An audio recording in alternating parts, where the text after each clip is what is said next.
In this lesson, we will take a quick dive into JavaScript objects. Objects are one of the fundamental data types in JavaScript.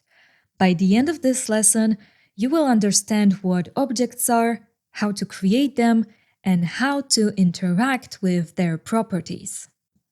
Let's say we want to store some data about our employee, like a name and age.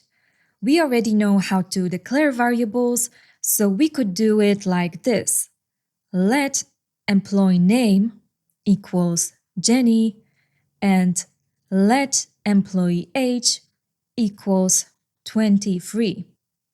However, it would be more convenient to store all the data about the employee in one logical unit. JavaScript offers us objects to do exactly that.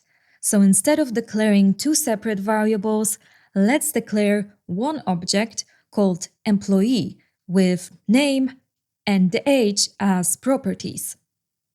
Let employee equals curly brackets, name Jenny, and age 23. As you can see, objects are declared using curly brackets. Inside the curly brackets, we write key-value pairs, where each key is a string literal like name, and each value can be any valid JavaScript data type. Now, we may want to access data inside our object, like name and age, and print it out to the console. There are a few ways to do this. First, we can use dot notation property accessor.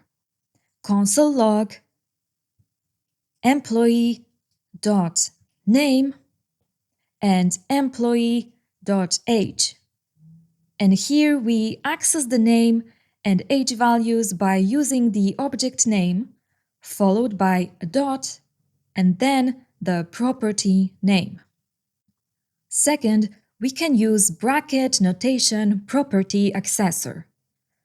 For example, console log employee square brackets name. Here, we use an expression like the string literal name that is evaluated. If the key with that name exists, its value is returned. Otherwise, it returns undefined. For example, console log employee salary is undefined because property with this key does not exist. Another way to access object properties is through object destructing. For example, let curly brackets name, age equals employee. And if we try to console log name and age, we get Jenny 23. By using destructing assignment, we unpack the properties of the object into distinct variables.